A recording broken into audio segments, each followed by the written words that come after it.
warming up the winter with a little bluegrass. We'll take in the sounds of Winter Bluegrass Weekend in Plymouth. Plus, a deadline that won't be easy to meet. We'll chisel away at a problem facing some locals who love to ice fish. But first, one thing that I've always focused on is hope, that where there's no hope, there's no future. Brooklyn Park's mayor talks with President Obama about curbing youth violence. 12 News starts right now.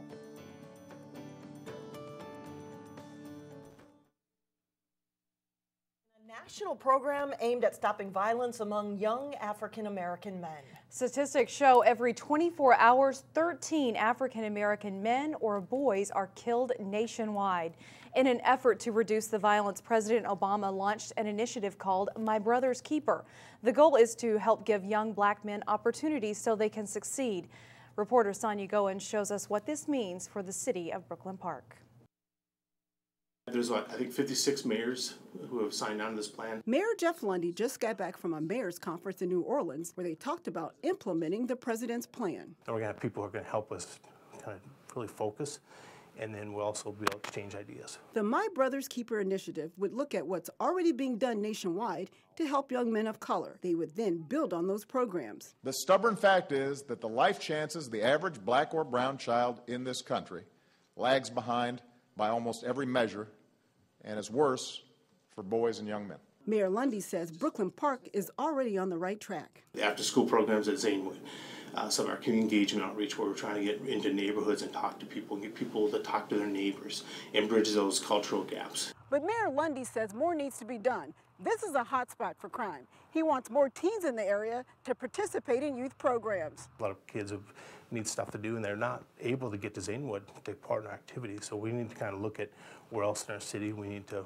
bring some of those resources. It's easy to lock youth up, but it's even more easier to help them at an early stage to be productive. Thomas Berry is a Brooklyn Park resident who runs a mentoring program in North Minneapolis called SWIM. SWIM stands for Study and Work with Intentions and Motivation. We focus on social skills, health, art, economic development, and empowerment. He plans to bring the program to Brooklyn Park. So it keeps them busy, but it also engages them on things that they want to do, their dreams. And we also connect them with mentors, and that's what I think President Obama is trying to do. While Brooklyn Park is still working on how to implement the president's plan, they do have a starting point. One thing that I've always focused on is hope, that where there's no hope, there's no future. In Brooklyn Park, Sonia Goins, 12 News. The mayor says he hopes to have a community meeting in June to get ideas on how to start the program. The city of Maple Grove will have to find a new police chief. Current Chief Dave Jess plans to retire at the end of May. Jess was named police chief in 2011 after nearly 30 years with the Maple Grove Police Department. On Monday, the Maple Grove City Council is expected to approve the start of the search for his replacement. Anoka-Hennepin teachers are backing off a possible strike following productive contract talks on Thursday. Union leaders have scheduled a meeting Monday about a possible strike authorization vote. District teachers are also suspending action of only doing work during the school day as required in their contract. Teachers have stopped grading papers and checking emails outside of the school day. The state's improving economy means a larger budget surplus at the state capitol. And lawmakers in St. Paul will now debate what to do with that money. The $1.2 billion state budget surplus is up more than $400 million from November, a sign of a stronger state economy. The surplus could be used to cut taxes, boost the state's budget reserves, and increase spending. Governor Dayton and lawmakers have expressed support for repealing 3 new business-to-business sales taxes approved last year. Monday is the deadline to get ice houses off of area lakes, and that's posing some problems for local anglers. I have a ice pick and a blowtorch. We'll get it out of there. Dave Gangler's ice house is one of several still out on Medicine Lake. He had to hire a contractor just to plow a path out to his house, and the work won't end there. After last week's high temperatures, the ice melted just enough to refreeze on Friday and cement his shack to the surface. That'll have Dave and others scrambling to chip their shanties out before Monday's deadline. Sure wish the DNR would have extended for a couple of weeks. I don't know why they didn't extend the deadline under these conditions. As the weather gets warmer, the shorelines are going to deteriorate. The ice isn't going to be as safe as it gets warmer. It's not going to be any easier to pull them out. DNR officials say if you just can't get your ice house unstuck in time, call your local conservation officer. If they see you're doing your best, they might be able to give you more time. Otherwise, if ice houses aren't off the lake by midnight Monday, the DNR can confiscate or destroy them, and their owners will be prosecuted. If you've driven by the corner of Brooklyn Boulevard and West Broadway in the past week, you may have noticed the Rainbow Foods is closed in Brooklyn Park. Now in its place, Dragon Star Oriental Foods. The Asian supermarket opened today. They managed to do it in only 8 days. Dragon Star is a full-service grocery with an international flair. We are a full-line grocery store. We carry fresh fruits from all over the world. We have a bakery department, hot and cold deli department. We have a fresh cut meat section. We have a fresh seafood and a frozen seafood section. We carry products from all over the world: Hispanic, African, Latino, American, Indian, all types of Asian products. Dragon Star also has a location in St. Paul. The store director has wanted to open a store in Brooklyn Park for 5 years. Now the opportunity finally presented itself. Coming up, the kind of match that could prove to jumpstart someone's life. We'll show you the benefits of being a mentor coming up next. And then later in sports, highlights from a big second half rally for one local boys basketball team. But first, another weekend of shivering. Saturday and Sunday's highs stall out in the single digits.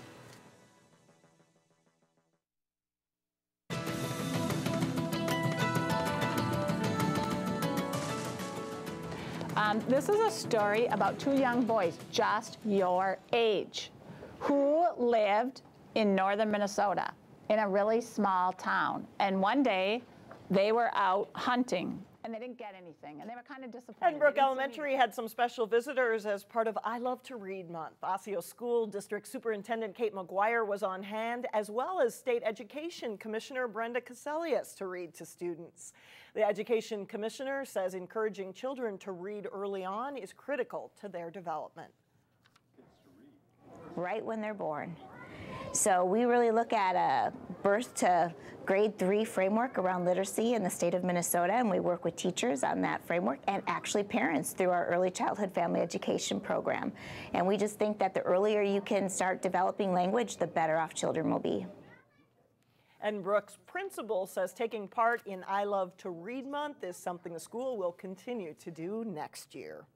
Studies show that if students have an influential adult in their life, they're more likely to succeed in school. And they are more likely to do well after they graduate high school. There is a growing need for more mentors in our area. Watch closely to prevent over-baking. It's time for dinner. There it is. We are ready. Okay. And taco salad is on the menu. Then we'll drain off Both Jeannie and Kara like to spend time in the kitchen.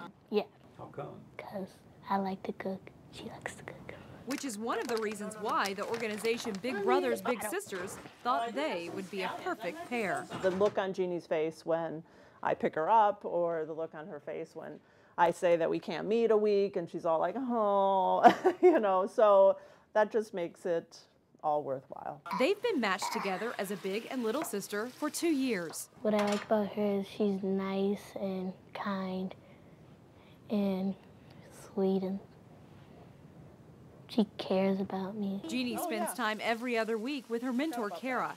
Sometimes they stay home and just hang out. Other times they do something fun around town. My big sister, she's nice and caring, and if you've got a big brother or big sister, they'll probably care about you. What we know about mentoring is that when we can make long-lasting, strong relationships, it makes a big difference in the lives of that child.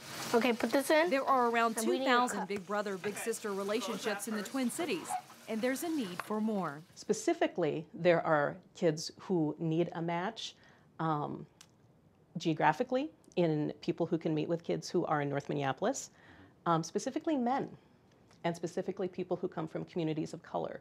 Mentors must commit to be involved for at least a year and organize 3 or 4 meetings a month. Should we sit at the table?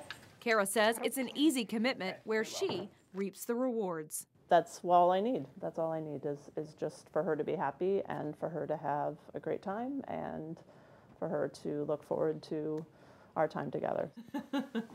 That's what happened. And if you are interested in becoming a big brother or a big sister, check out the website to learn more. It's www.bigstwincities.org. Some of the best fiddling fun you'll ever see, and it's close by in Plymouth. But first, in sports, Breck runs into a hot goalie in their section hockey final. John Jacobson has that and more when we come back.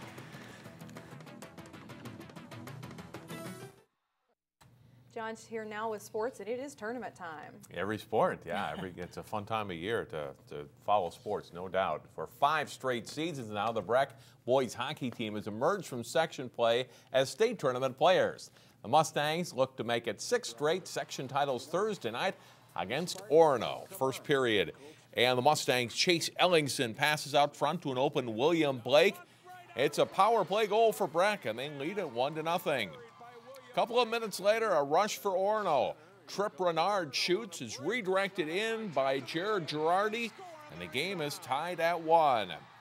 Same score in the second period when Orono's Jake Flemmer spins, shoots, and scores, and the Spartans lead the top-seeded Mustangs 2-1. And it stays that way thanks to Spartans goalie John Flackney, who stops 46 shots on the night. Orono wins 2-1 to advance to state for the first time since 2007. The boys basketball playoffs are underway. Earlier than usual this season, most local teams hit the court for section play Thursday night. Osseo, the number 2 seed in Section 5 4A, played host to Wayzata. The Orioles' Jordan Debley misses in close, but he fights to get the rebound, puts it back up and in for a hoop, and it's an 8-2 Osseo lead. Senior Ian Tyson is back now from a 2-month injury. He scores here on his way to a 17-point night. Orioles' leading scorer Wheeler Baker hits the step-back jumper. Osseo is up big early on the Trojans. Wayzata trying to keep it close. Brendan Brody drives and scores here. It's a 42-27 Osseo lead at the half. Second half, and Jamar Roberson with the baby hook shot from the baseline scores. And the Orioles' lead is 16. Osseo advances. Baker ahead to Elliott Kane on the break for the layup. And the Orioles win going away 81-62. Maple Grove Park Center and top-seeded Champlin Park also won Thursday. The Pirates and Rebels meet in the first semifinal Tuesday night at 6 at Rogers High School. Maple Grove and Osseo tip off in the second semi Tuesday at 8. In Section 6 4A, Armstrong is just the number 4 seed despite a 20-5 regular season record. The Falcons hosted number 5 seed Edina in the quarterfinals Thursday. Jerome Dixon with an early 3 for the Falcons and the start of a big night for the junior guard. At the other end, Mahad Haji answers with a 3 of his own. This is a 1-point game at halftime. Second half, and Edina goes in front. Max Lynch takes the pass, spins, and scores in the lane. The Hornets are up 1. They later go up by 9, but Dixon helps lead an Armstrong comeback. He scores and is fouled on the jumper here. And then later it's Dixon knocking down a 3. He nets 34 points in the game. Still a tight one late. Sean Burns has his shot blocked, but Rajon Whitley is there for the putback and foul as the Falcons rally and survive. They edge Edina 73-69. I think we were a little bit nervous, made some mistakes, but when we were down 9 and the game was on the line, we came through, and the guys just pulled for each other and didn't give up, and I was real proud of them. The Falcons get top-seeded Hopkins next.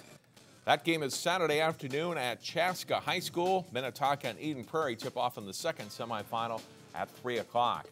After Apple Valley, Simley and Chatfield won team titles Thursday. Action continued with the individual tournaments at state wrestling on Friday. First round action in the Class 3A. Maple Grove's Jack Herbes taken to his back by Dylan Soggy of Prior Lake. Herbes tries to fight it off, but he eventually is pinned in the third period of the match. All 5 Maple Grove entrants lose in the first round. Better news for Wayzata's Nick O'Brien at 132. He uses the double arm bar to turn Matthew Delaney of Woodbury for near fall points. And O'Brien wins 10-4. Osseo's Carson Brolsma is on the left in the 145-pound class. He gets a takedown on Farmington's Kyle Benjamin. Rolesma wins 5-0. The quarterfinals are this evening in Class 3A with the remainder of the tournament on Saturday. And that's a look at sports. All right, thanks, John. We'll be right back. There's no better place to find a laugh than in New Hope this weekend. That's right. Award-winning comedian and magician David Harris headlines a couple of nights at the New Hope Cinema Grill Comedy Club. Harris grew up in New Hope and is set to take the stage tonight, Friday, and Saturday night. Tickets are $15. They're available to purchase online at newhopecinemagrill.com. And if you're looking to enjoy some good old-fashioned bluegrass music this weekend, you don't have to look any farther than Plymouth. And it's the annual Winter Bluegrass Festival this weekend. Cassie Bondstrom tells us more about it in today's Weekend Showcase.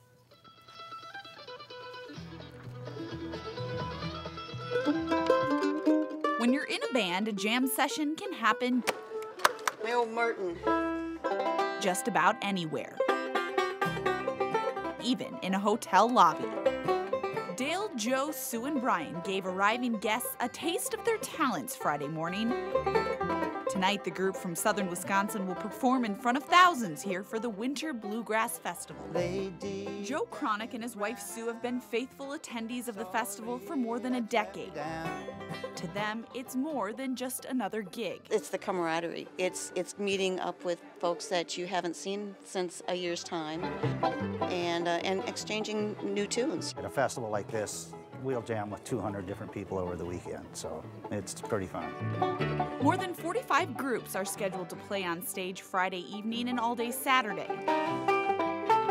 But rumor has it the music continues well into the wee hours of the night as well. Oh, it'll be jam-packed, and there'll be music all over, every little corner that you can find. Sorry. That's what bluegrass does, says Brian Cate. It brings people together. He loves that bluegrass is inclusive of anyone, especially at this festival. It doesn't matter if you're 4 or 90 or professional or amateur.